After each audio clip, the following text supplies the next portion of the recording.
Now it's hot, but really appreciate everybody being here. And thank you guys again for coming beginning of practice, coming at the end. I know that's tough sometimes, but thank you for doing it. Told our guys this morning, we woke up this morning, we got to open 2 gifts, and that was our eyes. And we just, grateful and thankful for the opportunity, we have as a staff, we have as players to be a part of this program, be a part of Pirate Nation. And I told our players this morning, we need to make sure that there's so many people to make this thing go. And we have over 100 players, and you put the staff in there, and you put support staff in there, you're looking at almost 200 folks, and just how many people have to be a part of making camp a success.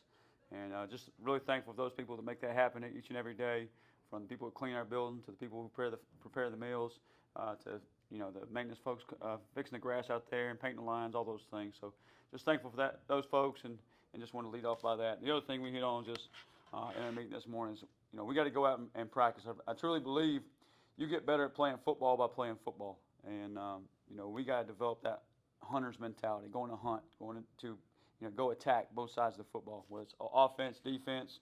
Last night we talked about our plan to win, and there's 6 steps to it, and we're on plan number 4 right now, and that's winning the rushing battle. And that really happens with everybody, both sides of the football. And I let Coach Tess and Coach Maddox kind of talk to the full team last night, and it really starts up front, with your D-line stopping the run, with the offensive line running the football. And we were able to do that at the end of the season last year, and if we want to be successful this season, we got to continue to do that. And I told the receivers too, and it takes, obviously they're blocking on the perimeter. I mean, the last play of the season last year, we see Desiro Riles down the field 50 yards, making a key block for Roger Harris to get in the end zone. So it takes everybody on that. But also, to me, part of the run game is those quick screens we hit out to Anthony and Yannick and those guys out there, Quez, and letting them go and run. That's part of the run game as well. So that's our focus today. I think it's been a good first week. We're in day 5. We got day 6 tomorrow, full pads, and then we'll take Sunday off with the players as far as practice. We'll have a few things to do, but we'll have an off day as far as practice goes. But I thought every day they come out and better, getting better and better. I thought today may have been our best energy day. I thought the vibes were good out there. The energy was good. Obviously, we're still learning how to execute. Obviously, we're still learning the little things and fundamentals and techniques and playing low pad level coming off the football. But I think we're getting better every single day. Still got a long ways to go. Still got a lot to do and still a lot to improve on. But, a week from tomorrow we got a scrimmage. But we'll take it one day at a time, and we'll find out a little bit tomorrow when we put the full pads on. We'll do a little bit of live work. Coach, 5 days in, what has impressed you most about the team thus far? I think at dinner we go to dinner every night, and we don't let them take cell phones over there, and just how they enjoy being around each other. So you're probably thinking when you ask the question, you're thinking about something on the field, and they enjoy each other, and just you hear the buzz, and you hear the noise in the room, and hear them chattering, and just tells you they appreciate being around each other. Last night I made them divide up and sit at different tables and get to know some new guys on the team, because sometimes it'll be just the receivers sitting together or just the O-line, and they hang out with kind of their guys, and that's fine. But last night we moved around, made the coaches sit with different folks as well, and that was good. And then just the fact that they can go from dinner to meetings and walk through and just lock in. A lot of guys, they kind of at dinner goofing off, whatever. Sometimes they let that carry over. But these guys are really good at, hey, flipping a switch, going from being a little bit goofy to, hey, it's about business. It's time to go hone into my craft. And I think they're doing a really good job of that. Have you seen somebody this week that maybe you didn't think was going to be a leader, and they've kind of risen up to the top and really shown leadership capabilities?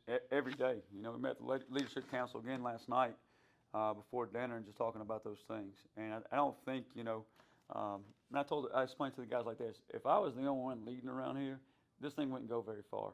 Our coaches are doing a great job, fantastic job of, hey, setting the tone for practice, for meetings, and leading their position groups. And it can't just be 2 or 3 guys. It's got to be multiple guys. It's got to be double-digit guys leading. I told Anthony Smith, you're doing a great job. And so there's more energy in that receiver room than I've ever seen. More selfless guys in that room I've ever seen. And Anthony's doing a great job. Now he's got to get somebody to help him in that room. Our job as leaders is bring somebody up every day. The old 10-80-10, hey, we're in the top 10% of their team because we're the leaders of our team. Now let's bring somebody along. So I think Anthony's one that would point out on that side of the ball. I think Jamarly Riddle is another one on that other side of the ball. I think continues to do a great job, even though he's young in some eyes, but I think he brings it every day on the field. What have you seen for that competition for that number 2 quarterback spot? Obviously, Caden appears to be the certified starter. I'm excited about our quarterback room, and as a head coach, I get to go sit in the quarterback meeting, so I'm even learning in there and enjoy just being around their presence and being around those guys and watching Coach Baker go to work with those guys. And Caden's doing a great job, and, doing some really good things.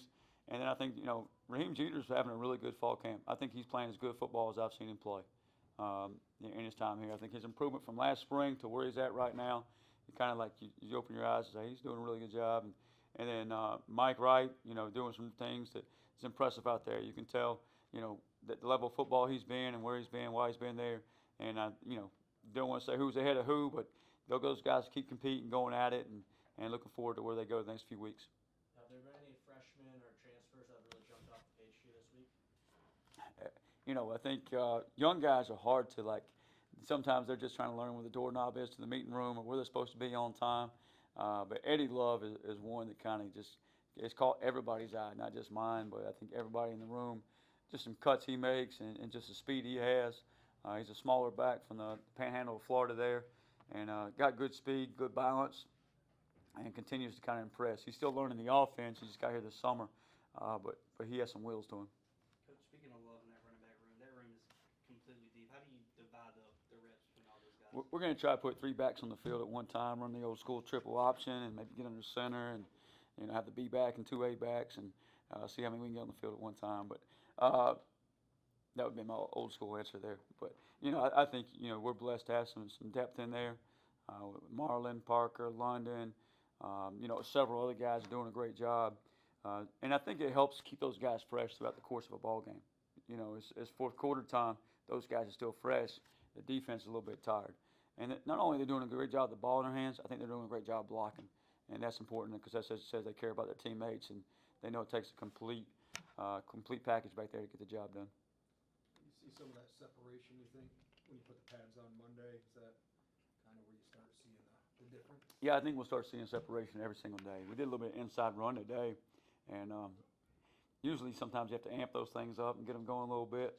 Today I was like, trying to pull them back a little bit. Didn't want to knock each other on the ground because we didn't have our full shoulder pads on. We just had our shells on. We'll put the full pads on tomorrow.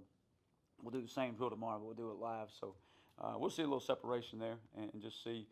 Some days you may have the O-line get the better of the D-line, and next day usually flips and turns around. And if they don't, you definitely have issues, and if they don't respond. But I think we got a group that will kind of respond and go at it every single day, and I'm excited about where we're at. Having Caden back this year, how helpful is it? So having somebody under center that knows the offense in week 1.